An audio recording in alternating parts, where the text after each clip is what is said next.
Five Golden Secrets of Billionaires is the title of this one. Making money is easy. Becoming wealthy is easy.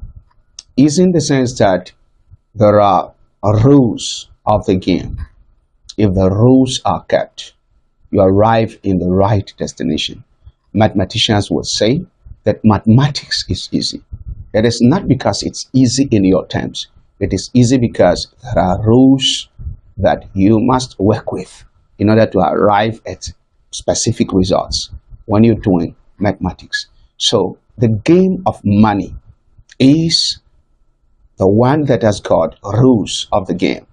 Once the rules are engaged, just like football, just like any other sport game in which there are rules, once the rules are kept or followed or observed or respected or obeyed, you get the right result. In this case, you want to have a lot of money. You also don't want to stop there. You want to be wealthy. You want to be established forever, as the Lord will help you.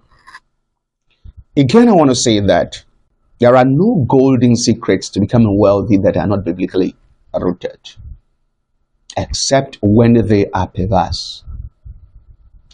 But it will interest you to understand that most of the richest people around the world in any age or generation have got a clue to their wealth from Scripture, particularly those who did well. So let's look at some of these secrets. The first is, be honest. There is no great money maker. There is no rich person. There is no millionaire or billionaire that is opposed to or works against the concern of honesty. It takes honesty in the game of money or making money or wealth creation to become successful. Let's say this, for instance, very simple illustration. You pay Google for ads. You pay Facebook for ads so that they run your ads, fly your ads for you. Not everyone can access their office. At least Facebook is in the United States. How many of their customers can ever make it to the United States? Yet, Facebook delivers what they promise. That's honesty. Pay me so and so amount of money, and I'll show your business to so and so amount of people, a particular number of people, and they do just that. That's honesty, and that builds their reputation. And with that reputation, they attract sponsors because they've got reputation that is coming from the virtue called honesty. So if you're ever going to become a billionaire, self-made, be honest. If honesty is out of the game, forget it. You ain't going to be a billionaire. Number two, be a risk taker or take compatible risk. When you sit down under billionaires, like I've done, and you listen to them talk, every great move they ever made or great achievement they ever come into came because they took a risk somewhere. Let's start here.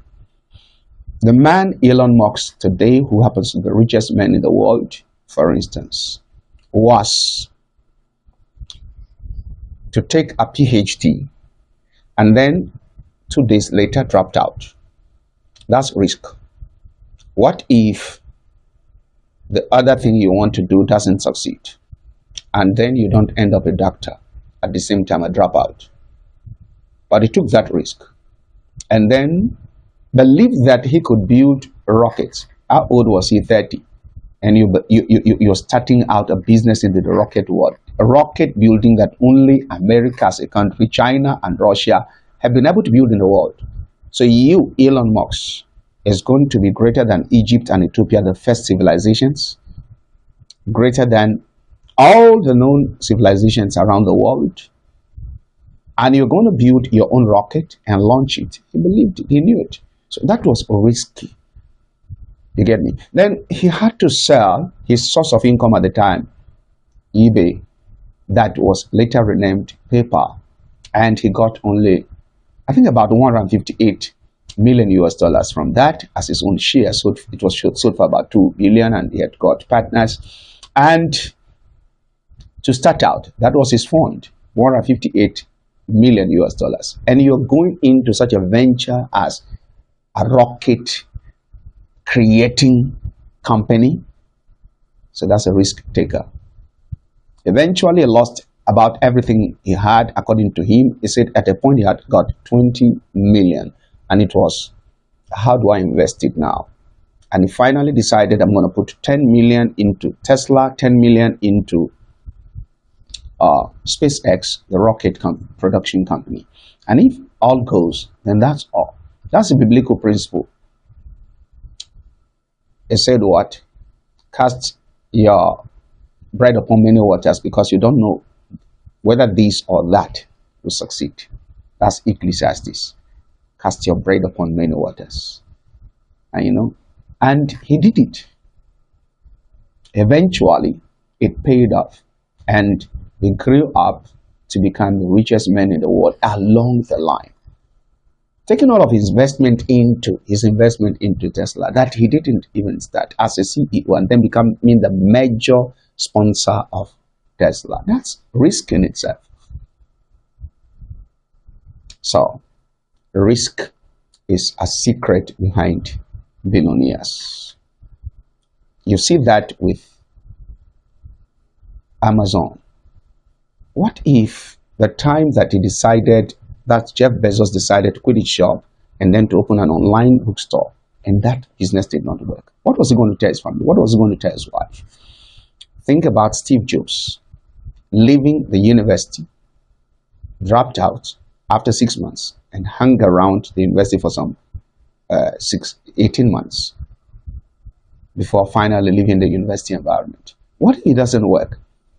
And then eventually, he started out the Apple company with Steve Wozniak and believed in it. He was dismissed from his own company, sacked as the CEO, the company he founded. And that was at the age of 30. And he came back much later he was brought back to the Apple after 10 years later. But the thing is that, what if all these things didn't pay off? And who knows, who would have believed that it was when Steve Jobs was sacked, dismissed, his appointment, engagement with the company he founded was terminated by his own board of governors, that he was going to be a billionaire. He became a billionaire only after his engagement with his own company was terminated. So he went on to found a company called Next, and then Pixar, and then Pixar went on to create the first animation movie that was rumored around the world to be the best, and from there he became a billionaire. Not from the Apple he founded. So these are risk takers. Abraham leaving his family, leaving his kindred, leaving his country to a place God will show him, that's risky. That's a risk that he was taking. David admitting to become the man he became, that was a risk. But he became a billionaire, so much that he could contribute in billions worth of goods to Solomon, his son, to build the house of God. This was just gift. This was not what he left as inheritance for his children. Many children from numerous wives. So David was a multi-billionaire, but himself was a risk taker. So you can't find a billionaire that is not a risk taker. Somebody who has made lots of money, that's not a risk taker. So you calculate your risk and then take the right risk. Risk. Remove the S and K in front and add CH and you have rich. Risk. Make you rich in the process. Risk will lead to failure, or fail. And when you remove the F at some point, you get gain. So risk, rich. Fail, gain. That's what happens. We're moving to our third important point here for our discussion, and this one is resilience. Every billionaire has got this virtue of resilience. Be or possess or wield the virtue of resilience or wield resilience. Number 3 is wield or put on resilience. Put on resilience. That's a rugged spirit, a never giving up mindset. That's a function of persistence and determination and objectiveness, optimism, obsession, all in the mix in one word: resilience. You fall, you rise back, you move on. You're working on you, you're pushing on still. It didn't work, you were not deterred. Everyone has gone, you are still proceeding. It happened to great giants that became wealthy before you. Resilience. After dreaming and dreaming and dreaming, who would have believed that Joseph would have ended there? Resilience kept him polishing himself until his time came in Egypt, in the prison. Resilience. So when you see them in the secular sphere today too, that are billionaires, they have this thing element in them. Remember Henry Ford, one of the richest men back then in the world. Henry Ford, who first produced the automobile in America, invented the automobile. This man started the company that produced the automobile, and that company his investors, even before he could produce the first car, his investors all pulled out in that company. Eventually he founded another one, and things were not going as he had planned. He had to resign from that one and found a third company before it stood for him. So that's resilience. You're not willing to give up. Remember Isaac in the Bible, multi-billionaire figure. He dug the first well, they closed it. His enemies closed it. He dug the next one, the enemies closed it. He dug the other one, the enemies closed it. Until he dug Rehoboth. Before he named it Rehoboth, meaning room enough. God has provided for me room enough, much room. And then there God settled him, and he became so rich and prospered and kept prospering until he became very prosperous, and the people of the land started envying his prosperity. In Genesis chapter 26 from verse 12 down. So you see that it's important to have a resilient spirit if you're ever going to go there. If you are the quitter type, you will not do it. Even when you are a pioneer founder or part of the pioneer staff of an organization, please stay until it works.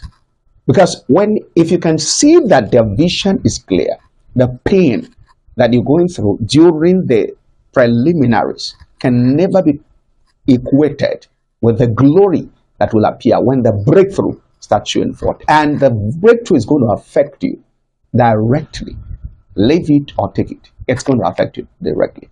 If you quit, people who are coming behind are going to take your place. And trust me, it's going to be difficult for you to be as good as them in terms of the blessedness. And listen to me. If you quit here, you are going to quit whatever you start to steal elsewhere. Because if you can't manage what belongs to another person, who will give you your own? That's a principle Jesus gave us. That's why, as a pastor, if you can't manage the church, how can you manage your business? How? Just how?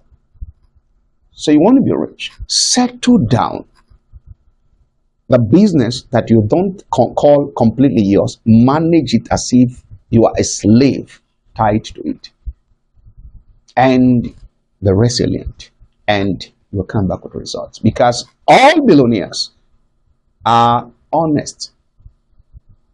So the person who is at the helm of affairs knows that there is no way to become a billionaire. Whether that person is born again or not, he cannot become a billionaire, multi-billionaire, without being honest with his staff.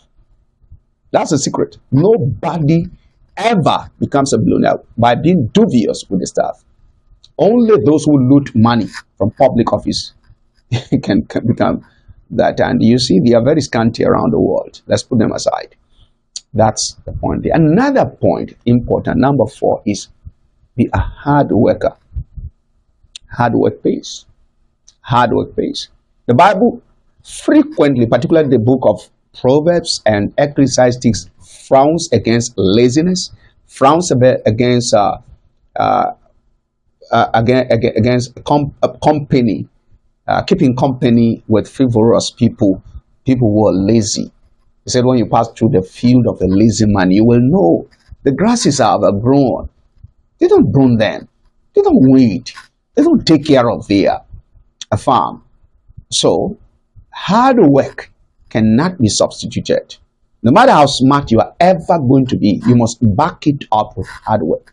In spite of the digital age in which you have the digital world thriving, and then we've come into the AI world where robotics now is taking the center stage of advancement of business. I still want to make you understand something. If you're ever going to be successful, and successful indeed, hard work cannot be taken out of it. Jesus was hardworking. That was why he was out every day. And sometimes he would go to pray in the night. Why will he not say that, okay, let me take a break today and today's prayer for prayer? No, he prays in the night because he was a hard worker. Worked through the day, prayed through the night, have a little time to rest. Sometimes he slept inside the ship while they were returning. And he didn't say, okay, tomorrow will become break. So Jesus himself was a hard worker. Think about Facebook. Think about of Mark Zuckerberg. Think about Google. Think about that's Google of Larry Page and Sergey Brin. These guys are hard working. They work almost around the clock.